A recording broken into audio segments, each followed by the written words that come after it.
नमस्कार, स्वागत आहे आपले व्ही स्टोरी इनसाइट्स या आपल्या आठवणीच्या चॅनलवरती. आपण पाहणार आहोत दत्तकाची आवश्यकता भाग 4.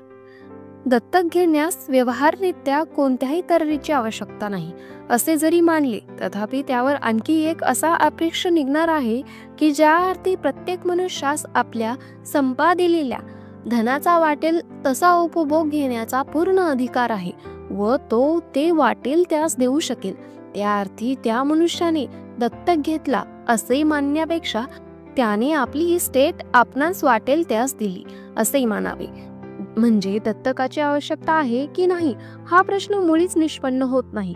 दत्तक धर्मदृष्ट्या आवश्यक असो किंवा नसो, आम्ही आपल्या माल मिळकतीचा मालक त्यास करणार व ज्यापेक्षा आमच्या द्रव्यावर आमचे पूर्ण तत्व आहे त्यापेक्षा असे करण्यास आम्हास दुसऱ्या कोणत्याही कारणाची अपेक्षा नाही.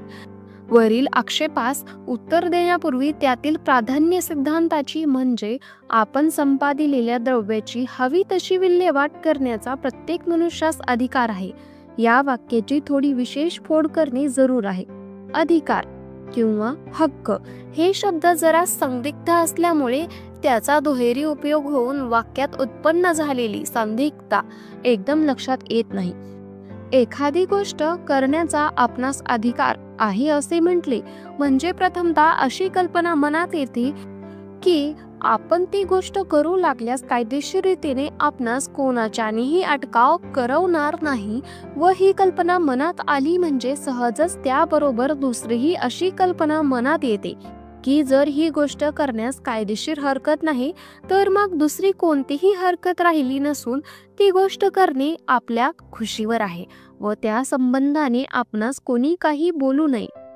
पण थोडा विचार केला असता वरील दोन कल्पनांची जी सांगड घालून दिली आहे ती कितपत तथ्यांश आहे हे तेव्हाच लक्षात येण्याजोगे आहे. वरील प्रमेयांत मुख्य चूक म्हटली म्हणजे मनुष्याच्या व्यवहारास कायद्याखेरीज दुसरे काही बंधन नाही असे मानणे ही होय. वस्तुतः पाहता कायद्याचे बंधन अगदी अपुरते आहे व त्यास जर इतर बंधनांचे सहाय्य नसते तर आपले सामाजिक व्यवहार हल्ली चालले आहेत तसे सुरळीत चालले नसते. असे पहा की कोणीही मनुष्याने आपला पैसा रंडीबाजीत किंवा दारूबाजीत उडवू नये असा कोठेही कायदा असल्याचे ऐकिवांत नाही व कायदेशीर रीतीने पाहता प्रत्येक मनुष्यास आपला पैसा या दुर्व्यसनात घालण्याचा पूर्ण अधिकार आहे. तथापि तेवढ्यावरून ती गोष्ट निंद्य नाही असे कोणीही मनुष्य म्हणणार नाही व एखाद्याने सभेत किंवा वर्तमानपत्रात या विषयाची चर्चा केल्यास तीही अप्रयोजक म्हणता येणार नाही. कायद्याचा उद्देश एवढाच असतो की कोणाही मनुष्याने दुसऱ्याचे हक्कास प्रतिबंधक अशी गोष्ट करू नये. यापेक्षा जास्त नियम कायद्यात घालता येत नाहीत. तथापि इतर व्यवहारात मुळीच नियम नाहीत असे समजू नये. महाभारतात एके ठिकाणी म्हटले आहे, यमदंड भयात केचित पाप न कुर्विते राजदंड भयात केचित परस्पर भयादीपः. म्हणजे काही गोष्टी धर्माच्या भीतीने, काही कायद्याच्या भीतीने व काही लोकभीतीस्तव आपण करीत नाहीत. सकाळी स्नान करावे, चांगले अन्न खावे, दुर्व्यसनात पैशाचा अपव्यय करू नये वगैरे गोष्टीत नियामक लोकलज्जाच होय. लोकात एखादी गोष्ट वाईट मानली गेली म्हणजे कायद्याने जरी ती गोष्ट करण्यास परवानगी असली तरी ती करण्यास कोणीही दजावत नाही. इतके परस्पर भय, लोकलज्जा किंवा अब्रू याचे बंधन असते. म्हणून कोणतीही चाल प्रचारात आणण्यापूर्वी किंवा त्या संबंधाने कायदा करण्यापूर्वी लोकमत फिरविण्याचा प्रयत्न झाला पाहिजे. कायदा हा लोकमताचा पूरक असल्या कारणाने जर त्यास लोकमतांचे पाठबळ नसेल तर त्याचा काही एक उपयोग होत नाही व हाच सर्वसाधारण सिद्धांत दत्तकासही लागू आहे. जोपर्यंत दत्तक घेतल्याने मनुष्य आपल्या द्रव्याचा दुरुपयोग करतो त्यास लोकांचा समज झाला नाही तोपर्यंत ही चाल कधीही बंद पडणार नाही.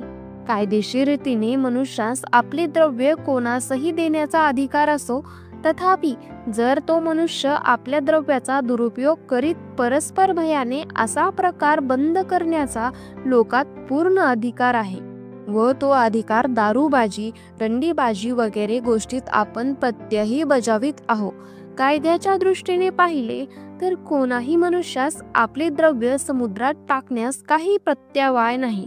मग तसे लोक का करीत नाहीत? उघडच आहे की ह्यास लोक पैशाचा दुरुपयोग समजतात व एखादे राजश्री जर घरातील सर्व इस्टेट समुद्रात टाकण्यास निघाले तर त्याचे आप्तवर्ग त्यास इस्पितळाचा मार्ग दाखवतील. आरंभी सांगितलेल्या दत्तकावरील आक्षेपाचा विचारही आम्ही वरील दृष्टीनेच करणार आहोत.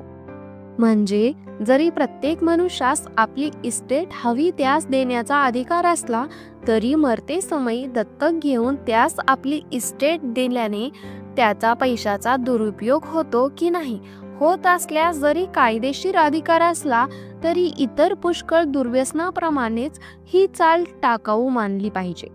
सारांश: धर्मदृष्ट्या व व्यवहारदृष्ट्या किंवा स्वर्गप्राप्तीसाठी व नाव चालविण्यासाठी दत्तकाची जरूर नाही असे ठरल्यावर त्या ग्राह्यतेचा विचार त्यास इस्टेट दिल्याने काय उपयोग होतो यावर अवलंबून राहणार.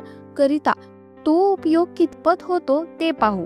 अर्थशास्त्राची किंवा इतिहासाची ज्यास अगदी साधारण ओळख आहे त्यास ही गोष्ट माहीत असेल की अगदी रानटी स्थितीत द्रव्यांचा संचय कोणीच करीत नसत. संचय केला असता तो आपल्या जवळ राहून आपणास हवा तेव्हा उपयोग पडेल तशी त्या वेळची कोणाचीही खात्री नव्हती.